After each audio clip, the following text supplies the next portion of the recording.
Part 30 की start में फेंगलियो अपनी माँ यी और सीनियर नन चेन के पास आता है। वो दोनों उसे देखकर बहुत खुश हो जाते हैं। यी तो काफी ज्यादा रोने लगती है। तब चेन उसे समझाती है, तुम्हारा बेटा आ गया है, तुम्हें तो खुश होना चाहिए, तुम उल्टा रो रही हो। जिसके बाद वहाँ हान और चू आते हैं। यी और चेन उन्हें ग्रीट करते हैं। चेन कहती है, आप तनेकु टॉम की गार्डियन हो, आपके बारे में सभी जानते हैं। चू कहती है, मेरे से ज्यादा आप दोनों को जानने वाले दुनिया भर में हैं। आप ऐसा कहकर मुझे शर्मिंदा ना करें। तब वहाँ यीजुई आकर कहती है, अकुमा यहाँ आ गए हैं। जिस पर चेन कहती है, ये तो अच्छी बात है, उन्हें अंदर बुलाओ। इसलिए यीजुई वहाँ से चली जाती है। तब वहाँ अकुमा आता है जो सभी से कहता है, town of the tomb king 3 group में बढ़ गया है और वो सभी Leo family, valley of no mercy और समिट बियॉन्ड पर रेड कर रहे हैं। आखिर वो सभी एंसेस्ट्रल सिस्टम को ब्रेक कैसे कर सकते हैं। चैन कहती है, जब से जियान अपने फादर को मारकर थ्रोन पर बैठ गया है,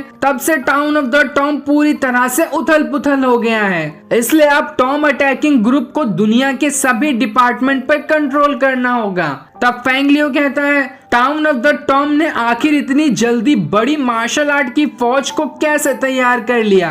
अकुमा कहता है, लगता है ये जियान का काफी टाइम पहले से बनाया हुआ प्लान होगा। चू कहती है, 10 साल से मैं टाउन ऑफ द टॉम के लिए काम कर रही थी, लेकिन कभी जान नहीं सकी कि वो सभी गलत इंसान हैं। मुझे खुद पर शर्म आ रही है।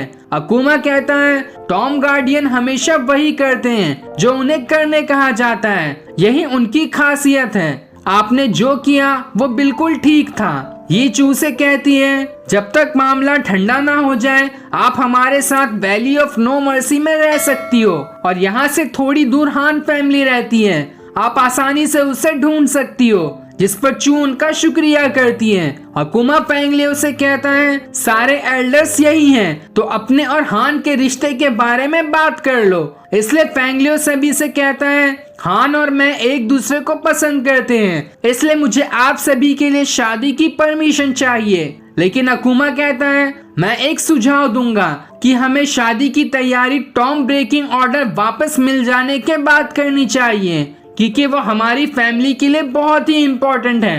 तब फेंगलियो कहता है, आपने ऑर्डर कैसे खो दिया।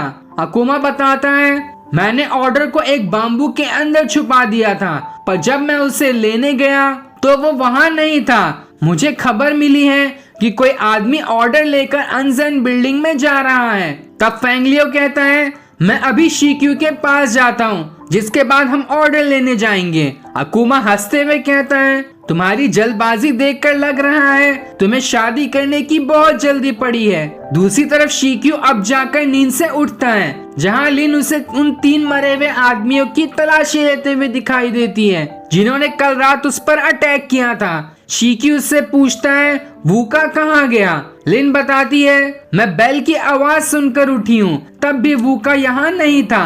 अभी मैं इन 3 आदमियों की तलाशी ले रही थी ताकि ये मालूम कर सकूं कि आखिर ये कहाँ से आए हैं। और काफी देर तलाशी लेने के बाद मुझे पता चला कि ये town of the tomb king से नहीं है।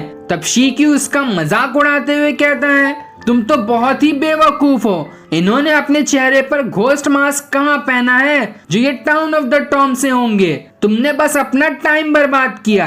तब लिन अपना मुंह फुलाते हुए कहती है, हाँ, तुम बहुत ही बड़े जीनियस हो। शिक्यू उससे कहता है, तुमने कहा कि तुमने बेल की आवाज सुनी, पर मुझे तो कोई आवाज सुनाई नहीं दी। जिस पर लिन कहती है, तुम घोड़े बेचकर सोते हो, तो तुम्हें कहाँ से आवाज सुनाई देगी। शिक्यू कहता है, लगता है वैली ऑफ नो मर्सी में कुछ गड़बड़ी हुई है, हमें वहां जाकर देखना चाहिए। इसलिए वो दोनों वहां से चले जाते हैं। दूसरी तरफ साकुरा मूरोंग के साथ जंगल से होते हुए आगे बढ़ रही होती है। तब साकुरा कहती है, जब भी मूरोंग किसी खास काम से निकलते हैं, सारी लड़कियां होली लैंप जलाती हैं। मूरोंग कहता है, मैं पहले फेमस हुआ करता था, लेकिन अब नहीं हूँ। पर साकुरा कहती है, तुम अब भी मेरे लिए वैसे ही हो। जिसके बाद सारी लड़कियां और साकुरा होली लैंप जलाकर उड़ा देती हैं। साकुरा मूरोंग से कहती है, मुझे अच्छा लगेगा अगर तुम मेरे साथ मेरी घोड़ा गाड़ी में आ जाओगे, जिस पर मूरोंग कूद के घोड़ा गाड़ी में बैठ जाता है। साकुरा सभी को पीछे रहने कहती है, जिसके बाद वो मूरोंग के साथ आगे बढ़ना शुरू करती है,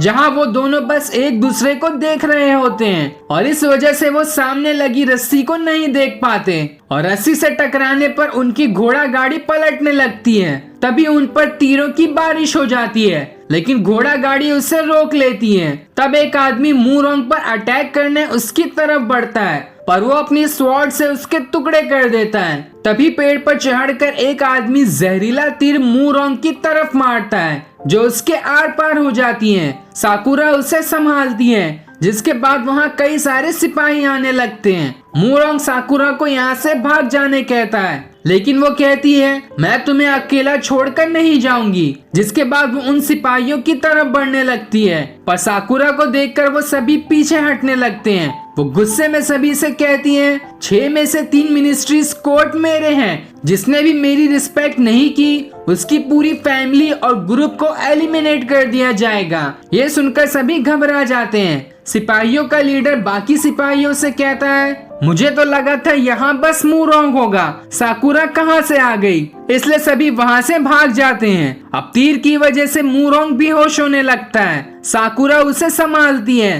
तब वहाँ डायरेक्टर और बाकी लड़कियां आ जाती है। साकुरा कहती है जल्दी से टाउन चलने की तैयारी करो, और उसके ये लाइन कहते ही ये एपिसोड यहीं एंड हो जाता है। Thanks for watching.